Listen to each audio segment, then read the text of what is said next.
बिस्मिल्लाहिर्रहमानिर्रहीम। इक़रा बिस्मि रब्बिकल्लज़ी खलक़।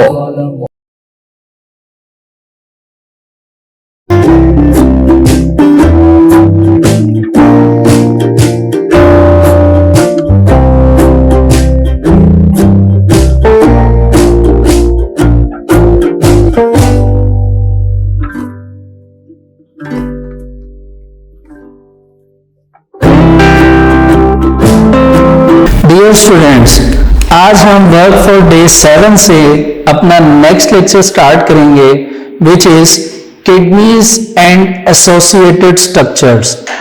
स्टूडेंट्स, आपको याद होगा कि हमने अपने प्रीवियस लेक्चर में excretory system and reflex action की डिस्कशन की थी। बहरहाल एक्सक्रीटरी सिस्टम से इंपॉर्टेंट बातें स्टार्ट हो गई थी रेलिवेंट टू एक्सक्रीशन। तो आइए आज हम किडनीज एंड एसोसिएटेड स्ट्रक्चर्स की बात करते हैं। मैं आपको यह भी बताता चलूं कि एसोसिएटेड स्ट्रक्चर्स के बारे में लास्ट टाइम आपको कुछ ना कुछ बताया गया था रीड करके। अब प्रॉपरली मैंने आपके सामने इस डायग्राम को बनाया है ताकि मैं आपको ऑर्गन्स और एसोसिएटेड स्ट्रक्चर्स बता सकूं। फर्स्ट ऑफ ऑल, ये जो आपको रेड कलर नजर आ रहा है, इट इज आर्टरी, क्योंकि आर्टरी का कलर क्या होता है? रेड। ये आपको ब्लू कलर नजर आ रहा है, इट इज वेन। ठीक है, वेन ब्लू कलर की होती है। और एक बात मैं आपको ये बताता चलूं कि किडनी में या किडनी से रेलिवेंट जब भी कोई बात आप डिस्कस करते हैं या किसी भी पार्ट को आप पढ़ना चाहते हैं तो उस पार्ट के साथ आप रीनल लिख देते हैं। क्या लिख देते हैं? रीनल। लाइक आपने इसको आर्टरी लिखा तो आप इसको लिखेंगे रीनल आर्टरी। रीनल का इटसेल्फ मीनिंग क्या हो जाएगा? किडनी। तो आपने याद रखना रीनल का मतलब क्या होता है? रिलेटेड टू किडनीज या किडनी। इसी तरह आप वेन में लिखेंगे रीनल वेन। ठीक हो गया। अब आपके पास ये क्या आ जाती हैं? किडनीज आ जाती हैं। क्या आ जाती हैं? किडनीज। तो आप सेम रीनल का वर्ड ऐड करेंगे। ठीक है जी। इसके बाद आपको नजर आ रहा होगा कि ये किडनी से एक ट्यूब ये रिलीज हो रही है, दूसरी ट्यूब ये आ रही है। तो ये जो ट्यूब्स हैं, एक्चुअल में इन ट्यूब्स को आप क्या नाम देते हैं? यूरिटर या यूरिटर्स का नाम देंगे, क्योंकि एक से ज्यादा है। इसी तरह किडनीज दो हैं जैसे कि बताया गया, तो एक लेफ्ट किडनी हो जाएगी और एक राइट किडनी हो जाएगी। एक लेफ्ट हो जाएगी और एक राइट हो जाएगी। इसके बाद ये ट्यूब्स आके ओपन हो रही हैं एक बैग लाइक स्ट्रक्चर में। It is called urinary bladder. It is called urinary bladder. ठीक हो गया जी। एंड लास्ट पे आपके पास ये जो ट्यूब है, जो ओपनिंग ट्यूब है, it is called renal urethra. It is called renal urethra. ठीक हो गया जी। तो स्टूडेंट्स, आर्टरीज और वेन्स के थ्रू ब्लड आपकी किडनी में आएगा। क्या चीज किडनी में आएगी? ब्लड। उस ब्लड में से जो वेस्ट होगा, किडनी उस ब्लड को फिल्टर करेगी और फिल्टर करने के बाद वेस्ट जो है उसको निकालेगी। अब वो जो वेस्ट है वो यूरिटर्स के थ्रू चलेगा, यूरिनरी ब्लैडर के अंदर आकर स्टोर होना शुरू हो जाएगा। होता रहेगा होता रहेगा होता रहेगा। और वो टेम्परेरी स्टोरेज होती है, मतलब कुछ देर के लिए।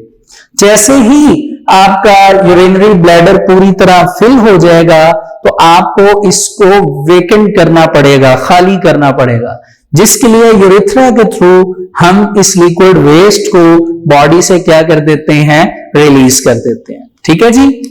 तो ये स्टूडेंट्स आपका टॉपिक है किडनीज एंड एसोसिएटेड स्ट्रक्चर्स। ठीक है। और एक एडिशनल बात जो कि करना बहुत जरूरी है वो ये कि मैंने आपको स्टार्टिंग में बताया था कि हर एक सिस्टम में यूनिट मौजूद होता है। तब भी हमने एग्जांपल करेंसी की ली थी, पाकिस्तानी करेंसी की। इसी तरह जिस तरह आपने नर्वस सिस्टम का यूनिट न्यूरॉन पढ़ा, इसी तरह आपने याद रखना है कि किडनीज जो हैं इनका भी एक यूनिट है। किडनीज का भी एक क्या है? Unit, which is called nephron, which is called nephron. ठीक है जी। तो हम इसको यूं बताते होते हैं कि nephron is the basic structural and functional unit of kidneys, कि हमारी किडनीज में जो फंक्शन परफॉर्म करेगा और स्ट्रक्चरली जो मौजूद होगा वो एक्चुअल में नेफ्रॉन है, which is the unit of kidney. यानी इट मींस दैट जितना भी ब्लड जिसमें वेस्ट था वो ब्लड अगर किडनीज में आएगा तो किडनी फिल्टर करेगी और फिल्टर करने के बाद ब्लड वापस चला जाएगा बॉडी में और वेस्ट बन जाएगा।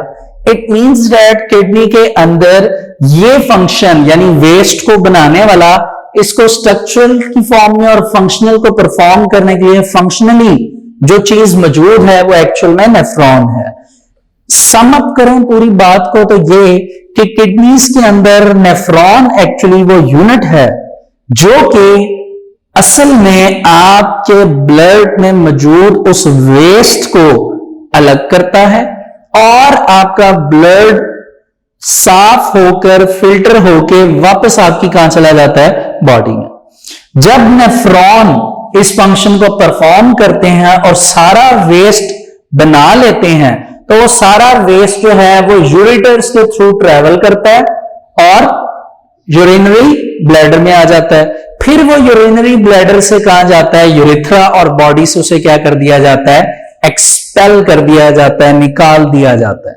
ठीक है। और एक बात यहां पे ये याद रखिए कि जो वेस्ट निकल रहा है यूरेथ्रा से वो एक्चुअल में एक लिक्विड वेस्ट है, यानी लिक्विड फॉर्म में है और उसको हमने एक स्पेशलाइज्ड नेम भी दिया हुआ है विच इज कॉल्ड यूरिन, जिसको हम क्या नाम देते हैं? यूरिन। ठीक हो गया। आ जाइए स्टूडेंट्स बुक के पेज नंबर 9 पे, kidneys and associated structures. Human body has 2 dark brown, यानी 2 डार्क ब्राउन कलर होगा, बीन शेप्ड किडनीज, यानी बीन जो आपने लोबिया की दाल अगर देखी हो, लोबिया की दाल के अगर आप 2 दाने हाथ में ले लें तो सेम वही शेप आपकी किडनीज की है। In the abdominal region, one on either side of the vertebral column. Vertebral column क्या है पहले ये सुनिए। पीछे जो स्पाइनल कॉर्ड की बोन्स हैं जो पीछे आ रही होती हैं, जो उसको कवर करके रखती हैं, वो वर्टिब्रल कॉलम है, वो वर्टिब्रल कॉलम है, पीछे से यूं चलती आ रही है लास्ट तक। तो ये जो आपके बैक पे वर्टिब्रल कॉलम है ये, ठीक है, इस हिसाब से देखा जाए तो ये फ्रंट पे आपकी किडनीज है। और एब्डोमिनल रीजन वर्ड एब्डोमेन से आया है और एब्डोमेन ये हिस्सा होता है, इसको अपर एब्डोमेन कहते हैं ऊपर वाला हिस्सा, और इसको लोअर एब्डोमेन कहते हैं। एब्डोमेन को एक्चुअल में हम पेट भी कहते हैं। ठीक है। The right kidney is a little lower than the left one. ये आपको बुक की डायग्राम में भी नजर आ रहा होगा, सामने भी नजर आ रहा होगा कि जी आपकी जो राइट किडनी है ना, आप जिस तरह अभी मैं खड़ा हूं तो मेरी बॉडी का ये राइट साइड है, ठीक है, ये राइट साइड पे मेरी जो राइट किडनी है वो थोड़ी सी नीचे होगी, जबकि लेफ्ट किडनी थोड़ी सी ऊपर होगी। ठीक है, यही लिखा हुआ है ना कि right kidney little lower than the left one, कि राइट किडनी थोड़ी सी नीचे है, लेफ्ट थोड़ी सी ऊपर है, यानी ऐसे। ठीक है।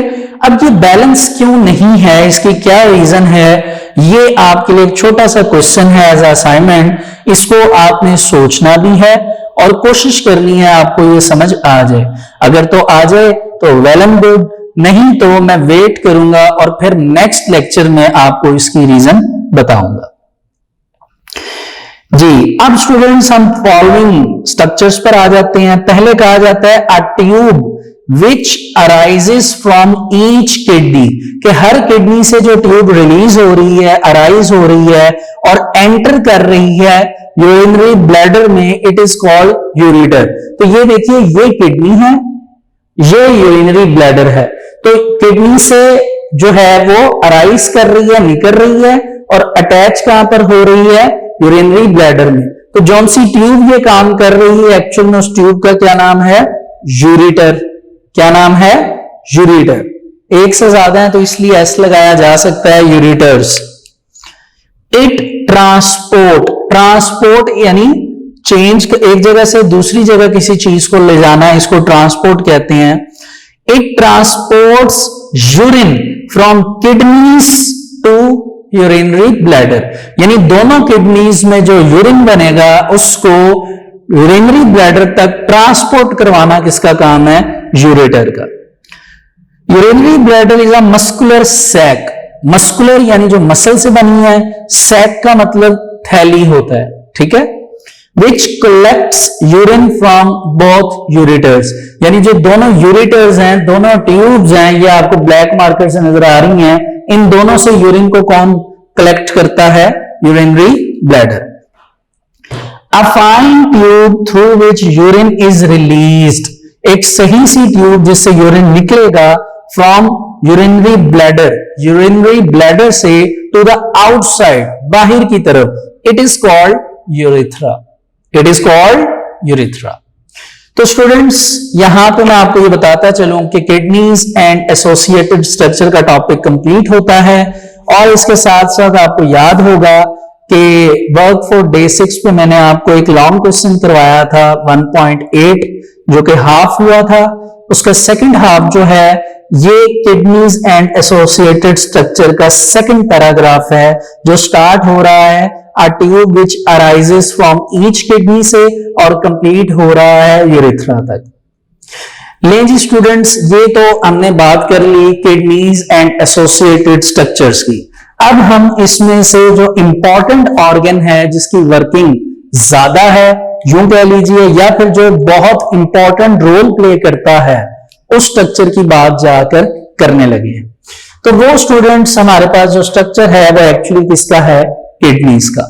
अब आपने ये देखा कि यहां पे किडनीज का साइज छोटा था, इनमें आपको नजर आ रहा होगा कि आर्टरीज और वेन्स जो हैं वो एंटर हुई हैं, ठीक है। ये इसमें भी वेन और आर्टरीज जा रही हैं और इनमें भी। अब इनको थोड़ा सा हाईलाइट करके दिखाने के लिए हमने एक किडनी को यहां पर रख लिया। देखिए, इस किडनी में ये तो आपको पता चल गया क्या है, रीनल आर्टरी, और ये क्या है। अब मैं इनका फंक्शन भी आपको बता दूं जो आपने याद रखना है। आप यूं समझिए कि बॉडी से, या वैसे हम हार्ट कहते होते हैं, इन शॉर्ट आप यूं कह लीजिए, बॉडी से ब्लड को किडनी तक लेकर आना, ये किसका काम है, आर्टरी का। ठीक हो गया। और वेन का क्या काम है जी, किडनी से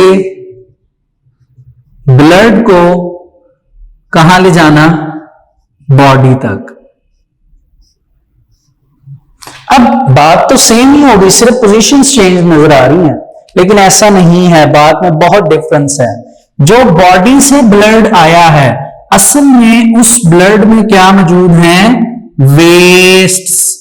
और जैसे ही वेस्ट वाला ब्लड किडनी में जाएगा, किडनी में वो ब्लड खास लेवल से फिल्टर होगा, और जब रीनल वेन से किडनी से ब्लड वापस बॉडी में जाएगा, तो अब ये ब्लड कौन सा ब्लड होगा, फिल्टर ब्लड, यानी जो साफ हो चुका होगा। ठीक हो गया जी। अब ये तो हमने बात कर ली रीनल आर्टरी और रीनल वेन की। अब हम बात करने जा रहे हैं किडनी की। देखिए, किडनी में 3 इंपॉर्टेंट नेम्स हैं जो कि आपने याद रखने हैं। पहले आपके पास ये आउटर सरफेस आती है, it is called renal cortex. क्या नाम देते हैं, रीनल कॉर्टेक्स। फिर इनर साइड जो होती है, it is called renal medulla. इसे मेडुला भी पढ़ते हैं, मैंने आपको पहले भी बताया था। और इसके बाद ये जो आपको ब्लैक मार्कर से स्ट्रक्चर बने नजर आ रहे हैं, they are called renal pyramids. इन्हें क्या नाम दिया जाता है? Renal pyramids. तो बुक से रेलिवेंट मैंने 3 ही आपको ये इनकी नेमिंग की है, नेमिंग बताई है, and I think so renal pyramids के बारे में नहीं लिखा हुआ। चलें ये एडिशनल हो गया। एक जो उन्होंने एडिशनल नाम लिखा है इस ट्यूब का, it is called renal ureter. ठीक हो गया ना? यूरेटर के बारे में हमने क्या पढ़ा था? जो वेस्ट को, जितना भी वेस्ट होगा उसको ट्रांसपोर्ट करवाएगी और कहां ले जाएगी? यूरिनरी ब्लैडर, या यूरिनरी ब्लैडर में उसको क्या कर देगी? स्टोर कर देगी। ठीक हो गया जी? अच्छा जी स्टूडेंट्स, अब आप ये देखिए कि जैसा कि ये बताया गया, मैंने आपको पीछे भी बताया कि आपकी जो किडनी है, इस किडनी का एक यूनिट है। मैं इस बात को फिर रिपीट करता चलूं कि इसका जो यूनिट है किडनी का, एक्चुअल में वो कौन है? नेफ्रॉन। कौन है? नेफ्रॉन।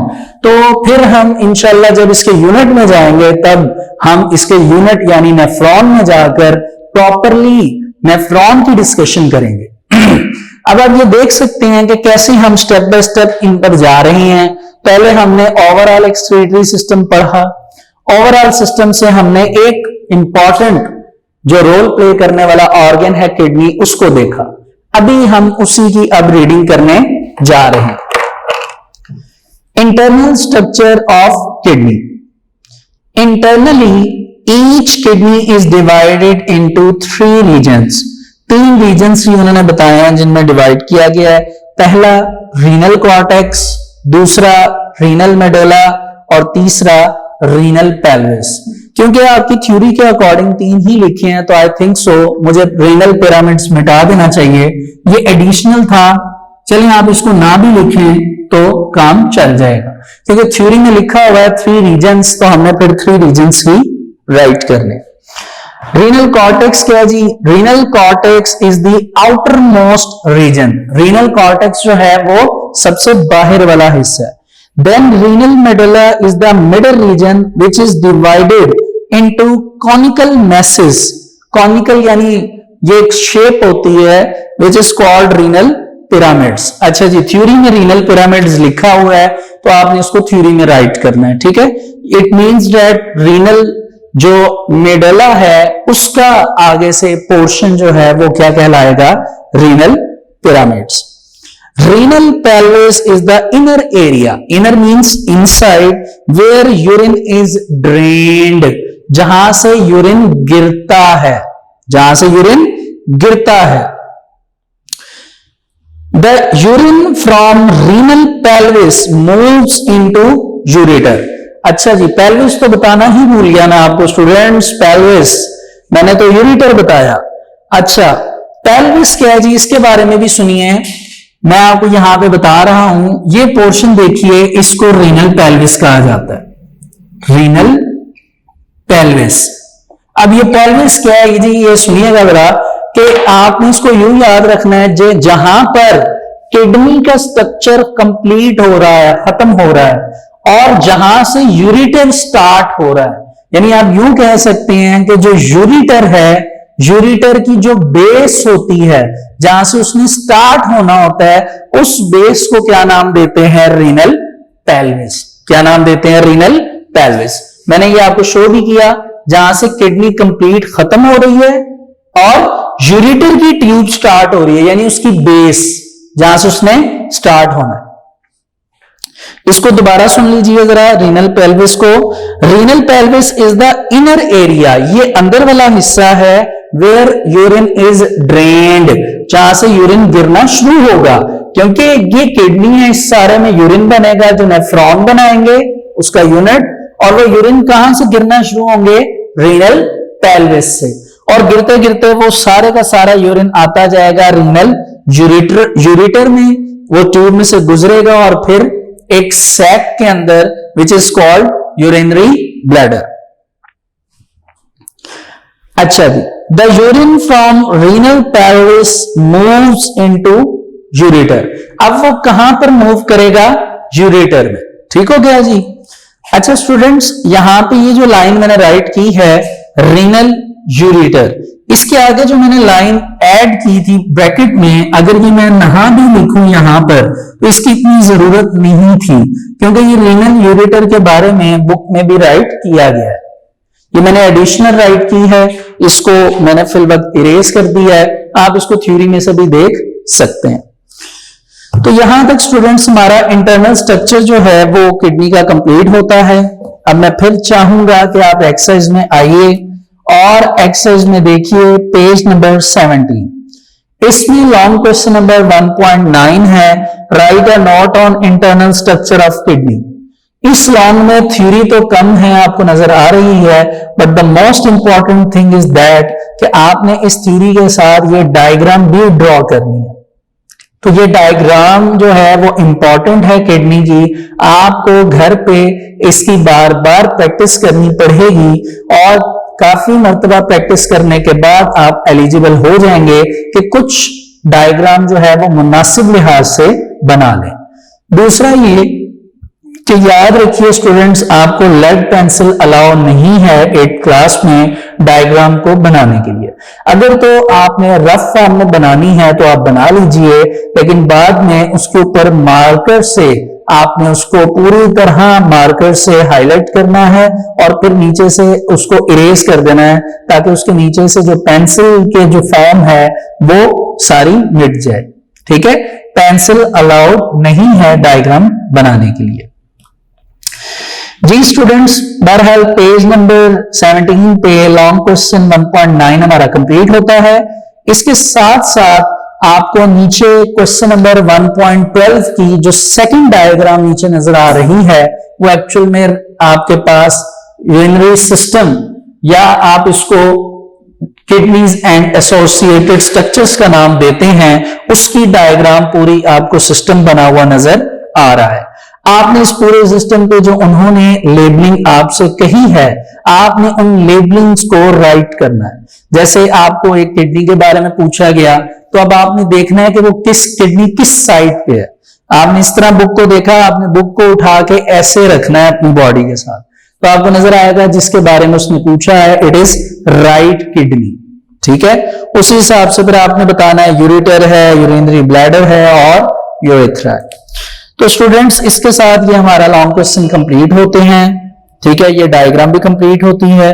अब आप देखिए तो शॉर्ट क्वेश्चंस में क्वेश्चन नंबर 1.4 हमारा कंप्लीट हो चुका है प्रॉपर। 1.5 में 2 क्वेश्चंस रह चुके हैं, क्वेश्चन नंबर 4 एंड 5 एल्स वो भी कंप्लीट है। बाकी जो क्वेश्चंस रह गए हैं वो इंशाल्लाह जैसे जैसे हम चैप्टर को कंटिन्यू करेंगे वो साथ साथ कंप्लीट होते चले जाएंगे। कुछ एक्सरसाइज के एमसीक्यूज भी कंप्लीट हो चुके हैं, जैसे एमसीक्यूज नंबर 3 हार्ट बीट कौन कंट्रोल करता है, तो ये हमने पढ़ा था मेडुला ऑब्लोंगाटा, ये आप देख सकते हैं जाके टॉपिक में। इसी तरह many axons present side by side and enclosed in a common sheet, ये भी हमने पढ़ा था कि ये नर्व की डेफिनेशन है। फिर सेंसरी न्यूरॉन्स कैरी करते हैं मैसेज को टूवर्ड्स, किसकी तरफ सेंसरी न्यूरॉन मैसेज को ले जाते हैं, ये भी हमने पढ़ा ब्रेन एंड स्पाइनल कॉर्ड। इसके बाद स्टूडेंट्स उन्होंने पूछा कि if body movements are not precise and accurate, अगर आपकी बॉडी की मूवमेंट प्रॉपरली नहीं हो रही तो ब्रेन का कौन सा पार्ट इफेक्टेड होगा।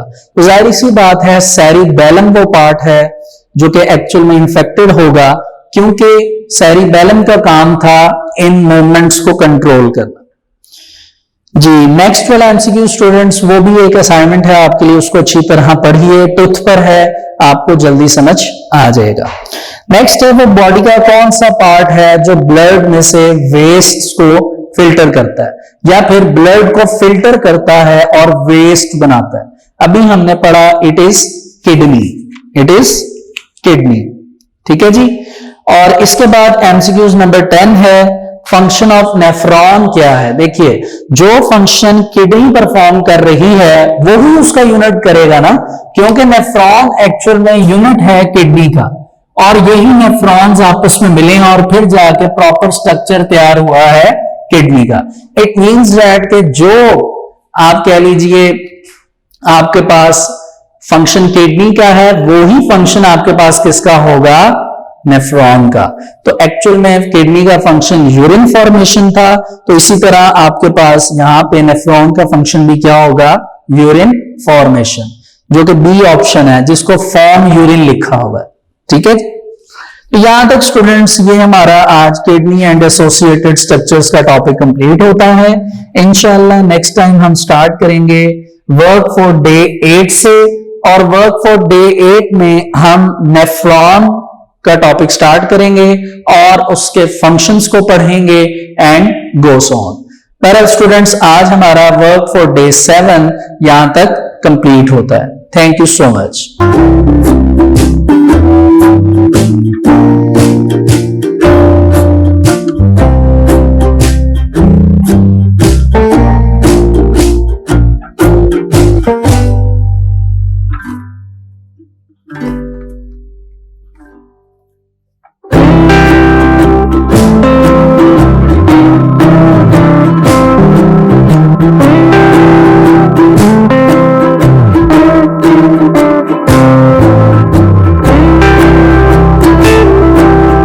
बिस्मिल्लाहिर्रहमानिर्रहीम। डियर स्टूडेंट्स, अस्सलामु अलैकुम। स्टूडेंट्स आज हम वर्क फॉर डे 8 से अपना नेक्स्ट लेक्चर स्टार्ट करेंगे विच इज नेफ्रॉन। स्टूडेंट्स आपको याद होगा कि हमने अपने प्रीवियस लेक्चर में किडनीज की डिस्कशन की थी, और वहां पर मैंने आपको लास्ट में ये बताया था कि actually nephron is the unit of kidney. तो आज उसी हवाले से अब हम नेफ्रॉन की डिस्कशन करेंगे और हम ये देखेंगे कि कैसे हमारी बॉडी में से ब्लड रीनल आर्टरी में आता है, रीनल आर्टरी से किडनी में एंटर होता है, और कैसे किडनीज के अंदर मौजूद नेफ्रॉन अपनी फंक्शनिंग करते हैं, और वो फंक्शन कंप्लीट होने के बाद कैसे ब्लड वापस बॉडी में जाता है थ्रू वेन्स, और लास्ट में हम ये देखेंगे कि कैसे यूरिन की फॉर्मेशन होती है और वो कैसे ट्रेवल करेगा रीनल पेल्विस से और ड्रेन्ड हो जाएगा, और फिर फर्दर मोर यूरेटर से गुजर के वो यूरिनरी ब्लैडर में कैसे स्टोर होगा। तो ये एक्चुअली स्टूडेंट्स आज हमारा टॉपिक है जिसकी अब हम डिस्कशन करने जा रहे हैं। तो आइए देखते हैं नेफ्रॉन से, इसको स्टार्ट करते हैं। पहले इसकी डेफिनेशन की तरफ चलते हैं, फिर इसको स्ट्रक्चरली समझेंगे और फिर इसको हम फंक्शनली समझेंगे। यानी पहले हम नेफ्रॉन के स्ट्रक्चर की डिस्कशन करेंगे और फिर हम उसकी फंक्शनिंग को देखेंगे कि नेफ्रॉन कैसे अपना ये फंक्शन परफॉर्म करता है। तो स्टूडेंट्स यहां पे मैंने डेफिनेशन को राइट कर दिया है नेफ्रॉन की। जी, the definition of nephron is the basic structural and functional unit of kidney is called nephron. यानी जो बेसिक स्ट्रक्चरली या स्ट्रक्चर और फंक्शनली कह लीजिए या फंक्शनल जो यूनिट है किसका, किडनी का, इट इज कॉल्ड नेफ्रॉन। इसको हम क्या नाम देते हैं, नेफ्रॉन। ठीक हो गया जी। ये स्टूडेंट्स इसकी हो गई डेफिनेशन। फिर एक इंपॉर्टेंट बात है, इसको आप एमसीक्यू भी बना सकते हैं कि nearly 1 million nephrons in each kidney, in each kidney, यानी हमारी एक किडनी में तकरीबन 1 million नेफ्रॉन होते हैं। और ये आपको याद रखना है कि 1 million is equal to 10 lakh. यानी 1 million में कितना होता है स्टूडेंट्स, 10 लाख, यानी 10 लाख। ठीक हो गया जी। इसका ये मतलब हुआ कि अगर हमारे पास 2 किडनीज हैं तो ओवरऑल हमारे पास 2 मिलियन नेफ्रॉन्स होंगे, यानी 20 लाख। हमें ये करना है कि इन 20 लाख नेफ्रॉन में से हमने सिर्फ एक की स्टडी करनी है, अगर हमें एक नेफ्रॉन के स्ट्रक्चर की समझ आ जाती है और उसकी फंक्शनिंग समझ आ जाती है, इट मींस दैट बाकी सारे नेफ्रॉन भी वैसे ही फंक्शन परफॉर्म करेंगे और उसी स्ट्रक्चर को रखेंगे। ठीक है जी। तो अब क्योंकि हम स्ट्रक्चरली नेफ्रॉन की डिस्कशन करने जा रहे हैं, तो स्टूडेंट्स नेफ्रॉन की डिवीजन जो है वो एक्चुअल में दो पार्ट्स में की गई है। कितने पार्ट्स में? दो। The first part is renal corpuscle. क्या वर्ड है? Renal corpuscle.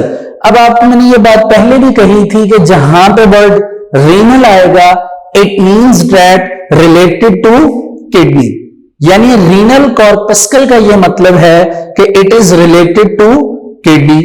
इसी तरह सेकंड पार्ट जो है it is called renal tubule. It is called renal tubule. अब थोड़ा सा साथ डायग्राम को देखिए ताकि आपको ये समझ आए कि कौन सा पार्ट रीनल कॉर्पस्कल है और कौन सा पार्ट रीनल टिब्यूल है। ये आपके सामने डायग्राम है। ठीक है जी। आप इसमें गौर करिए, ये जो आपको एक स्ट्रक्चर नजर आ रहा है, सिर्फ आप इतना स्ट्रक्चर समझिए, ये आपके पास यहां से लेके यहां तक, इस स्ट्रक्चर में अगर आप गौर करें तो ये जो स्ट्रक्चर है यहां तक it is called renal corpuscle. ठीक है। और टिब्यूलर स्ट्रक्चर या रीनल टिब्यूल वाला स्ट्रक्चर कौन सा है? जहां से सारा आपको नजर आ रहा है कि ट्यूब का स्ट्रक्चर है। ठीक है जी। अब इसके स्टूडेंट्स सब डिवीजन हैं, लाइक रीनल कॉर्पस्कल को डिवाइड किया गया है फर्दर दो पार्ट्स में। कितने पार्ट्स में? दो पार्ट्स में। First one is glomerulus. First one is glomerulus and the second is Bowman's capsule. आपने याद रखना है इसको, आपने बोमैन्स पढ़ना है। ठीक है। बोमैन्स कैप्सूल और फर्स्ट पार्ट कौन सा था जी? ग्लोमेरुलस। यानी जो आपके पास ऊपर ये एक कप शेप स्ट्रक्चर है, इसको डिवाइड किया गया है फर्दर दो पार्ट्स में। The first one is the glomerulus and the second one is the Bowman's capsule. ठीक हो गया जी। अब हम मूव करते हैं रीनल टिब्यूलर स्ट्रक्चर की तरफ या रीनल टिब्यूल की तरफ, जहां पे ट्यूब्स स्टार्ट हो जाती हैं। तो रीनल टिब्यूल में स्टूडेंट्स जो पहला पार्ट है it is called proximal tubule. It is called proximal tubule. Proximal इसलिए पढ़ा जाएगा, आपने एक्स के साथ जो आई है इसमें आपने जी की आवाज निकालनी है, प्रॉक्सिमल। ठीक हो गया जी। इसके बाद अगर आगे मूव करें तो सेकंड पार्ट है loop of Henle. Second part कौन सा जी? Loop of Henle. ठीक हो गया जी। इसके बाद हमारे पास जो थर्ड पार्ट है it is called distal tubule. It is called distal tubule. ठीक है जी। और अब लास्ट पार्ट है which is called collecting duct. Which is called collecting duct. ठीक है। इस तरह स्टूडेंट्स हमारे पास ये चार पार्ट्स हैं रीनल टिब्यूल के। तो आइए इन्हें देखते हैं डायग्राम में। जहां पर ग्लोमेरुलस और बोमैन्स कैप्सूल कंप्लीट हुए उसके आगे से ही आपको एक हुक लाइक स्ट्रक्चर नजर आ रहा होगा। तो ये हुक लाइक स्ट्रक्चर जो है फर्स्ट पे it is called proximal tubule. इसके बाद आप अगर आगे आए तो आपको ये एक यू शेप स्ट्रक्चर नजर आ रहा होगा। जिस तरह हम अल्फाबेट्स में यू देखते हैं आपको ये नजर आ रहा होगा, इट इज लाइक यू। तो ये यू शेप स्ट्रक्चर को हम क्या नाम देते हैं? Loop of Henle. इसके बाद अगर आप देखिए तो फिर एक कॉइल या फिर एक आपको हुक नजर आ रही है।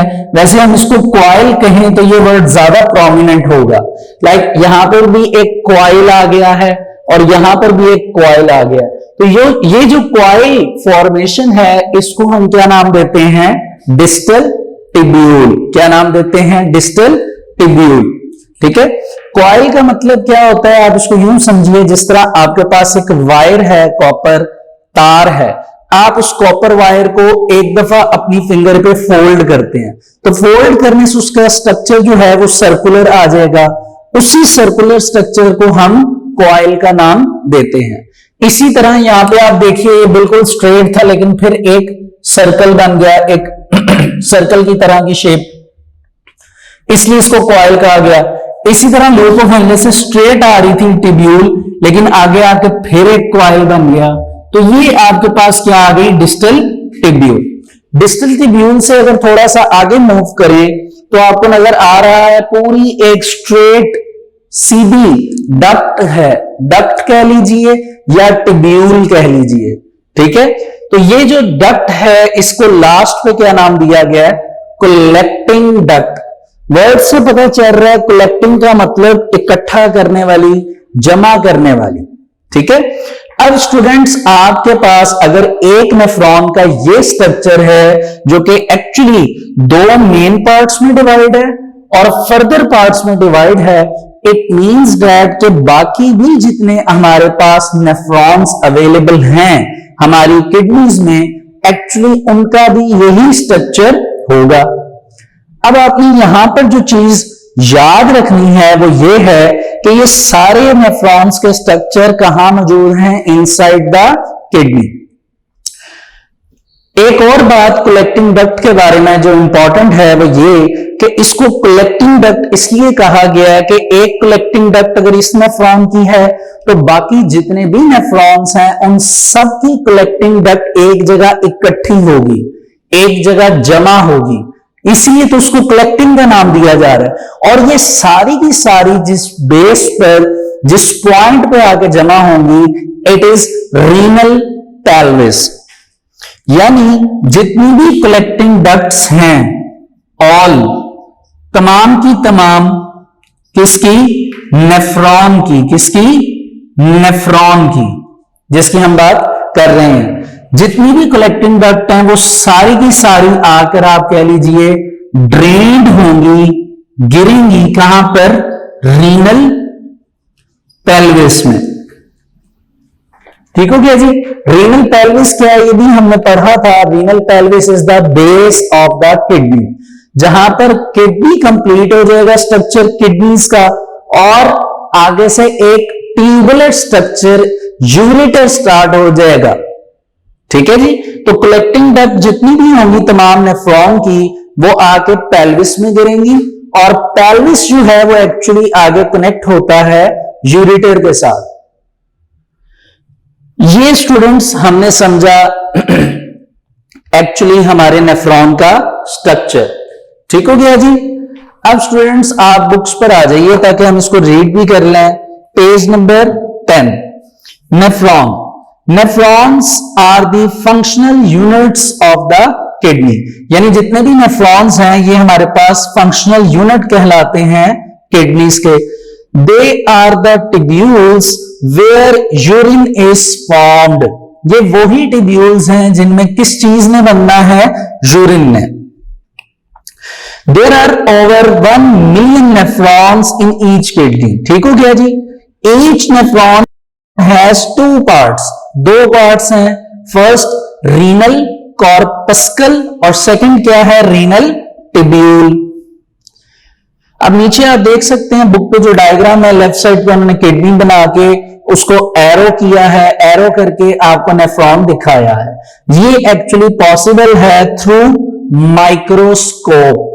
होपफुली आपने अपनी जो प्रीवियस क्लासेस हैं उसमें माइक्रोस्कोप के बारे में पढ़ा होगा कि माइक्रोस्कोप एक्चुअल में एक ऐसी डिवाइस होती है हमारे पास, या एक ऐसा इंस्ट्रूमेंट होता है which is so useful to check the size of living organisms like micro organisms. यानी वो ऑर्गेनिजम्स जो हमें अपनी आंख से नजर नहीं आते, या वो सेल्स हमें जो अपनी आंख से नजर नहीं आते, या आप यूं कह लीजिए जो यूनिट्स होंगे हमारी बॉडी के, एक्चुअली वो सेल्स होंगे जो नजर नहीं आते, उनको देखने के लिए जो इंस्ट्रूमेंट हम यूज करते हैं इट इज कॉल्ड माइक्रोस्कोप। ठीक है जी। तो उन्होंने आपको माइक्रोस्कोप के थ्रू ये बताया कि आपके पास ये एक्चुअली नेफ्रॉन है। अब आ जाइए इसके पार्ट्स की तरफ। पहला पार्ट जैसा कि बताया गया रीनल कॉर्पस्कल। तो स्टूडेंट्स इसके बारे में क्या लिखा जी, it is the first part of nephron and it consists of two structures that is glomerulus and Bowman's capsule. अब स्टूडेंट्स थोड़ा सा इनकी फंक्शनिंग देखते हैं, क्योंकि यहां पर ग्लोमेरुलस और बोमेंस कैप्सूल के बारे की फंक्शनिंग जो है वो एक्सप्लेन की गई है। देखिए पहले तो आपने इस चीज को समझना है कि किडनी के इनसाइड आपने ये देखा था कि रीनल आर्टरी एंटर हो रही थी, जिसके बारे में आपको प्रीवियस लेक्चर में बताया गया था कि रीनल आर्टरी वो आर्टरी है जो बॉडी से ब्लड को किडनी की तरफ लेकर आएगी। अब किडनीज के अंदर आपको नजर आ रहा है कि यूनिट्स हैं नेफ्रॉन के जो कि साइज में बहुत छोटे हैं, इसलिए आर्टरीज जो हैं वो डायरेक्ट तो आप कह लीजिए नेफ्रॉन के साथ कनेक्टेड नहीं है। तो जिस तरह हर चीज की डिवीजन है आर्टरीज की भी डिवीजन होती है। तो आर्टरीज जो है या आर्टरी जो है जब ये डिवाइड होती है अपने यूनिट्स में तो इनको नाम दिया जाता है आर्टरियोल्स। क्या नाम दिया जाता है? आर्टरियोल्स। ये आपने अपनी जो प्रीवियस क्लासेस हैं उसकी जो जनरल साइंस की बुक होगी वहां पे यकीनन जरूर पढ़ा होगा। अब स्टूडेंट्स आर्टरियोल्स जो हैं जाके कनेक्ट होती हैं कैपिलरीज के साथ, जो कि आप कह लीजिए साइज में बहुत छोटी होती हैं। क्या चीज? कैपिलरीज। तो आप ये देखिए एक्चुअली यहां पे कैपिलरीज मौजूद हैं ये, जो कि आपको नजर आ रही हैं कि ये कैपिलरी जो है ये आपके ग्लोमेरुलस के साथ क्या है? अटैच है। क्या है? अटैच। और ये जो स्ट्रक्चर जो आपको ग्रीनिश कलर का या ग्रीन कलर का नजर आ रहा है एक्चुअली इट इज ग्लोमेरुलस। तो हम ये कहेंगे कि कैपिलरीज के थ्रू ब्लड कहां आ चुका है? ग्लोमेरुलस में। अब ये देखिए मैंने यहां पे मेंशन भी किया ये सर्कल्स बना के कि it is red blood cells, और नीचे यहां पे राइट भी कर दिया, यानी कैपिलरीज के थ्रू ब्लड आपके ग्लोमेरुलस में आ चुका है। और यहां पे जो बात आप याद रखेंगे वो ये कि ब्लड अकेला नहीं है, ब्लड के अंदर कुछ मटेरियल्स मौजूद हैं जो कुछ हद तक हमारे लिए यूजफुल हैं और काफी हद तक वेस्टफुल हैं। इसीलिए इस ब्लड को किडनी में बुलाया गया है ताकि जो वेस्टफुल मटेरियल्स हैं उनको रिमूव किया जा सके। तो ओवरऑल मैं अगर सम अप करूं तो जो मटेरियल्स यहां पे आएंगे उनमें हमारे पास वाटर इंपॉर्टेंट है, वाटर के अलावा ग्लूकोज मौजूद है और काफी हद तक सॉल्ट्स मौजूद हैं। इनमें से जो यूजफुल हैं वो रख लिए जाएंगे और जो यूजफुल नहीं है वेस्ट मटेरियल है उन्हें आगे फ्लो करवा दिया जाएगा। अब इस ग्लोमेरुलस को आप देखिए आगे से ये ब्लैक मार्कर से मैंने सी शेप बनाई है, ये एक्चुअल में क्या है इसको यहां मेंशन किया गया है, ये बोमेंस कैप्सूल है। बोमेंस कैप्सूल एक्चुअली एक कप शेप स्ट्रक्चर है। जिस तरह हम जो टी है चाय है कप में डालते हैं तो कप क्या करता है? उस चाय को प्रोटेक्ट करता है, उस चाय को होल्ड करके रखता है टी को। इसी तरह यहां पे बोमेंस कैप्सूल यहां पर आपका जो ग्लोमेरुलस है उसको होल्ड करके रखेगा, उसको कप शेप स्ट्रक्चर के अंदर रखेगा। अब स्टूडेंट्स यहां पर जितना भी वेस्ट होगा रेड ब्लड सेल्स के साथ यहां पे ग्लोमेरुलस में, वो सारा वेस्ट जो है वो ट्रेवल करेगा सबसे पहले कहां पर? प्रॉक्सिमल ट्यूब्यूल में। फिर वो प्रॉक्सिमल ट्यूब्यूल से चलेगा लूप ऑफ हेनले में आएगा, लूप ऑफ हेनले से चलकर वो आगे कहां जाएगा? डिस्टल ट्यूब्यूल में, और डिस्टल ट्यूब्यूल से वो सारा वेस्ट कहां जाएगा? कलेक्टिंग डक्ट में। ठीक हो गया?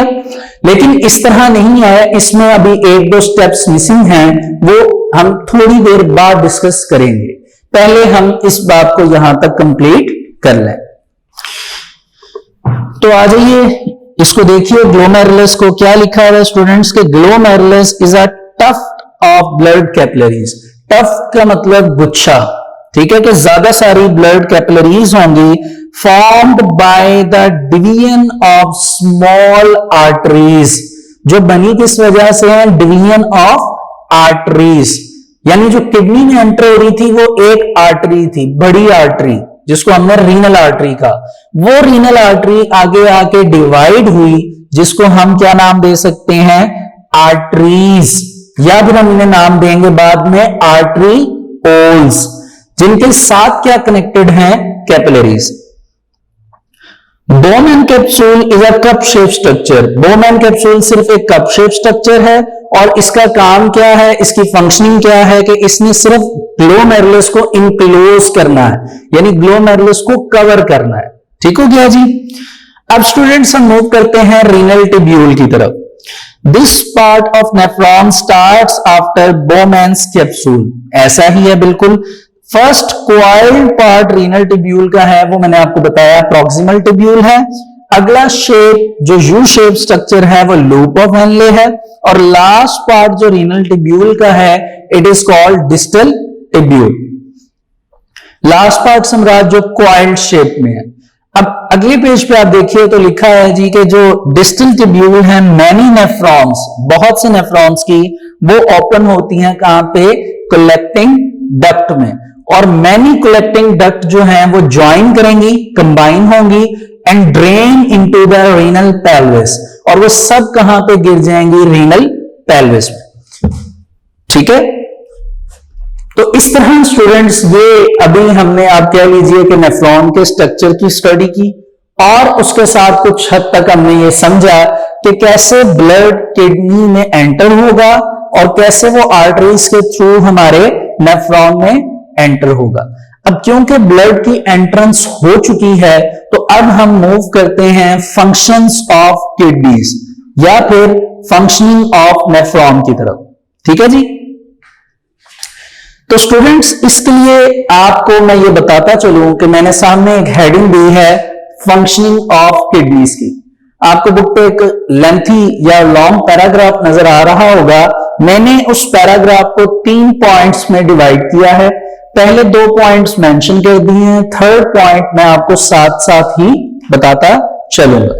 तो स्टूडेंट्स मैंने जो पहला पॉइंट फंक्शन ऑफ किडनीज में लिखा वो है फिल्ट्रेशन ऑफ ग्लोमेरुलस, यानी जो भी चीज ग्लोमेरुलस में एंटर होगी उस चीज की फिल्ट्रेशन करनी है, यानी सफाई। अब आपने ये देखना है कि क्या चीज ग्लोमेरुलस में एंटर हो रही है।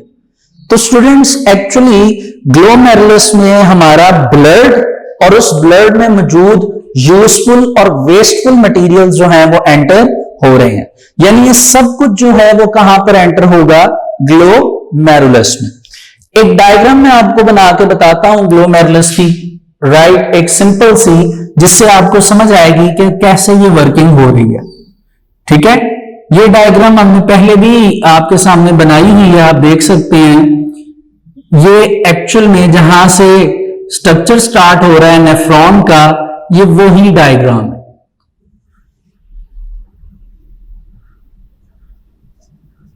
ठीक है जी, मैंने सिर्फ इसमें ग्लोमेरुलस और बोमेन कैप्सूल को ड्रॉ किया है। अब ये देखिए, होगा ये कि ब्लड सेल्स ऐसे आएंगे, ठीक है, ये कैपिलरीज में से, और जब ये आएंगे तो इनके अंदर आपको पता है कुछ मटेरियल्स होंगे वेस्टफुल। ठीक है जी। अब होगा क्या स्टूडेंट्स कि ये जो वॉल है किसकी, ग्लोमेरुलस की, इस वॉल के अंदर छोटे छोटे पोर्स होते हैं, छोटे छोटे सुराख होते हैं। उन पोर्स के जरिए जो मटेरियल होगा, जितना भी वाटर, सॉल्ट, ग्लूकोज, वो सारा आगे की तरफ ट्रेवल कर जाएगा बोमेन कैप्सूल में, और वहां से ट्रेवल कर जाएगा प्रॉक्सिमल टिब्यूल में।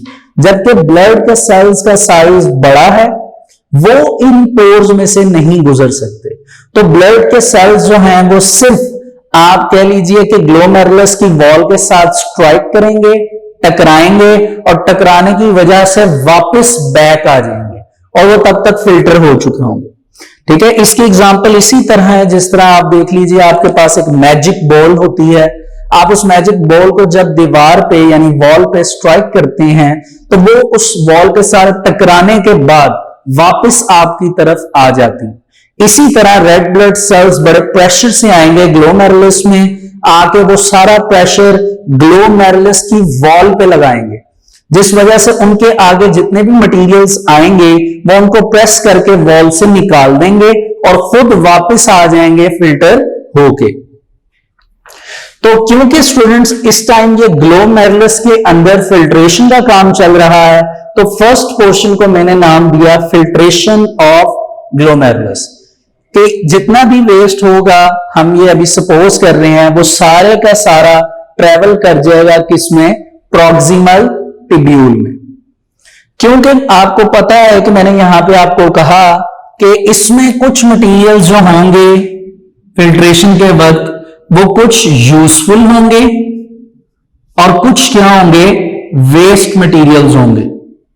ठीक है, तो अब हम इन यूजफुल मटेरियल को तो वेस्ट नहीं कर सकते, इसीलिए अल्लाह ताला ने आपकी किडनी के अंदर एक बड़ा ही इंपॉर्टेंट फंक्शन रखा है किडनी के नेफ्रॉन्स के अंदर, जिसको मैंने क्या नाम दिया, सिलेक्टिव रीएब्जॉर्प्शन, जो बुक में भी मेंशन है। सिलेक्टिव का मतलब क्या होता है कि स्पेसिफिक जो होंगे उनको रीएब्जॉर्ब करवाना, री का मतलब अगेन, एब्जॉर्ब मतलब उनको दोबारा उनकी एब्जॉर्प्शन करवाना।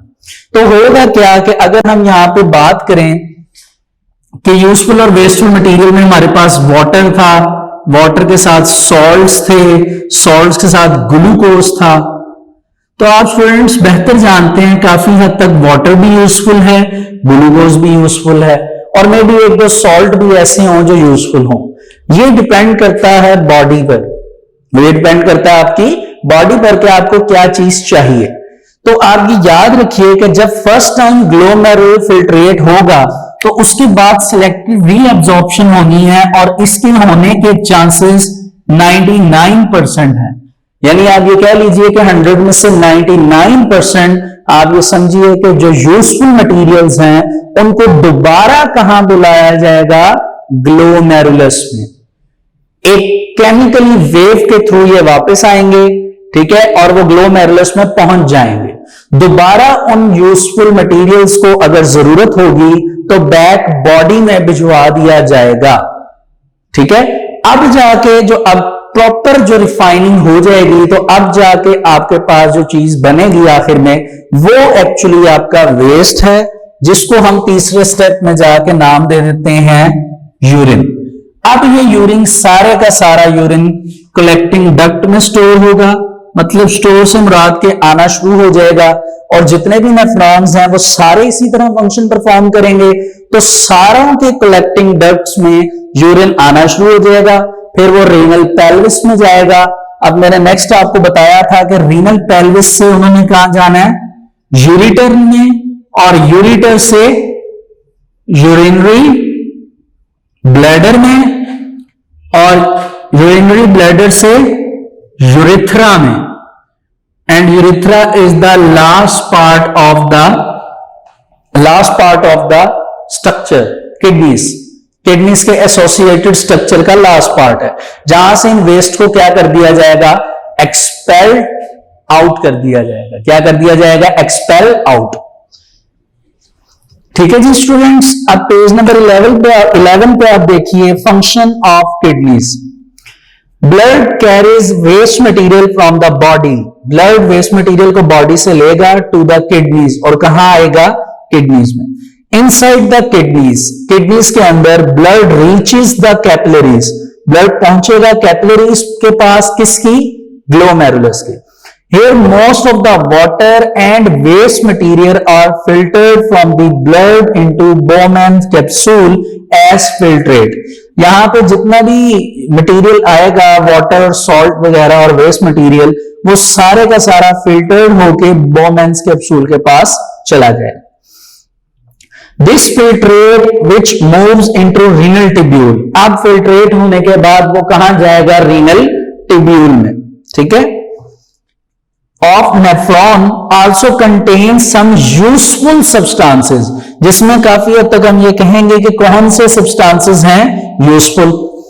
ड्यूरिंग इट्स पैसेज इसके रास्ते में टुवर्ड्स द कलेक्टिंग डक्ट, जब ये कलेक्टिंग डक्ट की तरफ जाने लगेंगे, 99% ऑफ द फिल्ट्रेट, मतलब 99% इसमें जो यूजफुल सब्सटेंस हैं या सब्सटेंसेस हैं, इज रीएब्सॉर्ब्ड, इनको दोबारा इनकी रीएब्सॉर्प्शन की जाएगी कहां पे? ब्लड कैपिलरीज तक, अराउंड रीनल ट्यूब्यूल, यानी जो रीनल ट्यूब्यूल हैं यहां से इनको खींच के दोबारा कहां लाया जाएगा? कैपिलरीज तक। तो अभी जाहिर सी बात है कैपिलरीज से ये कनेक्ट होंगे वेन्स के साथ, और वेन्स एक्चुअल में ब्लड को क्योंकि बॉडी में बैक लेके जाएगी फिल्टर ब्लड को, तो इसीलिए फिल्टर ब्लड के साथ ही हम ये कहेंगे कि यूजफुल सब्सटेंसेस आपकी बॉडी में वापस चले जाएंगे।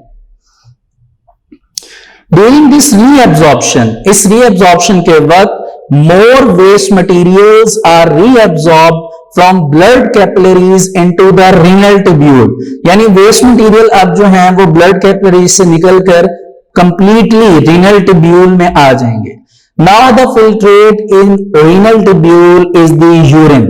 अब वो क्या चीज है हमारे पास? एक्चुअली यूरिन है, जो मूव करेगा कलेक्टिंग डक्ट में और फिर मूव करेगा रीनल पेल्विस में। मैंने आपको एडिशनल बात बता दी जो होपफुली आपको समझ आ गई है कि रीनल पेल्विस से वो मूव करेगा यूरेटर में, यूरेटर से urinary bladder and go so on. ठीक हो गया जी स्टूडेंट्स? आपको नीचे फॉर योर इंफॉर्मेशन में एक टेबल बना नजर आ रहा है। इस टेबल में नॉर्मल ह्यूमन यूरिन के बारे में बताया गया है कि इन ग्राम्स पर 100 cm क्यूब, कि अगर 100 cm क्यूब ये मेजरमेंट है यूरिन अगर किया जाए तो एवरेज कंपोजिशन में अगर आप देखें तो इनमें ये चीजें मौजूद हैं। सबसे पहले वाटर है जो कंसंट्रेशन में सबसे ज्यादा है, फिर यूरिया नामी एक मटेरियल है 2.0 ग्राम, फिर मिनरल सॉल्ट्स हैं, कुछ नाइट्रोजिनस वेस्ट हैं, ये सारा कुछ अवेलेबल। मैं यहां पे एक बात ऐड करता चलूं और आपका ताकि कॉन्सेप्ट जो है वो पूरा ब्रिलियंट हो जाए, आपको अच्छी तरह ये समझ आ जाए कि वो बात ये है कि सिलेक्टिव रीअब्जॉर्प्शन करवाना क्यों जरूरी है। देखिए हमने खाना खाया, हमने फूड स्टफ खाया, यूजफुल जितना था बॉडी को मिल गया, अब जो वेस्ट बनने जा रहा था उसमें यूजफुल अगर थोड़ा बहुत चला भी गया था तो उसको वेस्ट बन के निकल जाना चाहिए था। फिर ऐसा क्यों रोल प्ले करती है हमारी किडनी के उस यूजफुल को जो वेस्ट के साथ जा रहा था उसको क्यों वापस लेकर आ रही है? तो याद रखिए ये नेचुरली ऐसा हो रहा है और हमें भी ऐसा अपनी जिंदगी में करना चाहिए कि अगर कोई चीज वेस्ट हो रही है और अगर कोई कंडीशन है उसको यूजफुल बनाने की या वो बन सकती है किसी भी हद तक, तो हमें उसे ये यूजफुल फॉर्मेशन में लाना चाहिए। इसके अलावा ये बात भी एडिशनल करूंगा कि अगर आपने कभी गौर किया हो तो रमजान के माह में, जिस तरह के अब हम जानते हैं कि रमजान आने वाला है, तो रमजान के जो मुबारक माह में हम जब रोजे रखते हैं, फास्टिंग करते हैं, तो उन रोजों के दरमियान हमारा स्टमक सारा दिन एम्प्टी रहता है, खाली रहता है। हम पानी बिल्कुल नहीं पीते, खाना बिल्कुल नहीं खाते, लेकिन हमने जो सुबह के वक्त सहरी की होती है उसमें जितना भी हम वाटर या खाना फूड स्टफ वगैरह खाते हैं वो तमाम तर हमारी बॉडी में ब्लड का हिस्सा बन चुका होता है। लेकिन क्योंकि हम मेंटली तौर पे भी ये सोचते हैं और वैसे भी हमारी बॉडी में सारा दिन कुछ फूड या वाटर वगैरह नहीं जाता, तो वहां पर हमारी किडनी हमारे लिए बहुत इंपॉर्टेंट रोल प्ले करती है। जब वो बार बार ये रीअब्जॉर्प्शन करके हमारे ब्लड में वेस्टफुल मटेरियल्स को निकालने के बाद यूजफुल मटेरियल को ऐड करती रहती हैं, तो इस वजह से हमारी बॉडी बैलेंस रहती है। नहीं तो जब हमें भूख लगेगी हम तो उसको बर्दाश्त ही नहीं कर सकते। लेकिन हम में से जितने भी लोग हैं जो रोजे रखते हैं और जो नहीं रखते, अल्लाह ताला उन्हें तौफीक दे रखने की, तो जब हम ये रोजा रखते हैं, फास्टिंग करते हैं, तब यही होता है कि किडनी रीअब्जॉर्प्शन करके इन मटेरियल्स को जो यूजफुल है ब्लड में पुट करता रहता है। तो नेफ्रॉन के इस फंक्शन से, सिलेक्टिव रीअब्जॉर्प्शन से, हमें काफी ज्यादा बेनिफिट भी मिलता है। ठीक है जी? तो स्टूडेंट्स याद रखिए अल्लाह ताला ने जितनी भी चीजें इस दुनिया में बनाई उनका कोई ना कोई फायदा जरूर है और कोई ना कोई नुकसान भी जरूर है। नुकसान का वर्ड यहां पे ऐड करने की रीजन ये थी कि अभी तक हमने किडनीज और इसके यूनिट नेफ्रॉन से रेलिवेंट बहुत अच्छी डिस्कशन कर ली है। हमने अच्छी तरह समझ लिया है कि ये गॉड गिफ्टेड हमें जो ऑर्गन्स मिले हैं ये कितने यूजफुल हैं। लेकिन अब हम अपने नेक्स्ट लेक्चर में इसके जो आप कह लीजिए मेल फंक्शनिंग है कि अगर किसी वजह से किडनी खराब हो जाए तो उसमें हम ये देखेंगे कि वो कैसे खराब होती है, ठीक है, उसमें ये मेल फंक्शनिंग कैसे आती है, किडनी के डिसऑर्डर्स कैसे बनते हैं, फिर हम उसकी ट्रीटमेंट की तरफ जाएंगे कि किस स्टेज पे किडनी के डिसऑर्डर पे हम कौन सी ट्रीटमेंट कर सकते हैं। तो स्टूडेंट्स आज इस नेफ्रॉन के टॉपिक के साथ हमारा वर्क फॉर डे 8 कंप्लीट होता है। मेरी आपसे रिक्वेस्ट है कि एक्सरसाइज में से जाके इसका लॉन्ग क्वेश्चन है नेफ्रॉन का, उसको देख लीजिए। उस लॉन्ग क्वेश्चन को आपने राइट करना है। वहां पे आपने जो इसकी मार्किंग है वो ये है कि फंक्शन ऑफ किडनी से पहले जो टॉप पे 2 लाइंस हैं पेज नंबर 11 के, वहां तक ये लॉन्ग क्वेश्चन है नेफ्रॉन का, स्टार्टिंग से लेके पेज नंबर 10 के स्टार्ट से लेके 11 के टॉप तक, जिसमें ये डायग्राम जो सामने आपको मैंने बनाकर दिखाई है ये आपने भी इस लॉन्ग क्वेश्चन में बनानी है। तो स्टूडेंट्स इसको आप अच्छी तरह देखिए, इसमें से कुछ शॉर्ट क्वेश्चंस भी हैं एक्सरसाइज के, उनको भी एक नजर आप देख लीजिए, ठीक है। तो इस तरह ये हमारा टॉपिक यहां पर कंप्लीट हो रहा है। फंक्शनिंग ऑफ किडनी में आपने याद रखना है, आपने कुछ एमसीक्यूज बनाने हैं और फंक्शन ऑफ किडनी एक इंटरनल इंपॉर्टेंट लॉन्ग क्वेश्चन है, इसको भी आप अच्छी तरह याद करिए और इसको कंप्लीट करिए। सो आज हमारा वर्क फॉर डे 8 यहां तक कंप्लीट होता है। Thank you so much.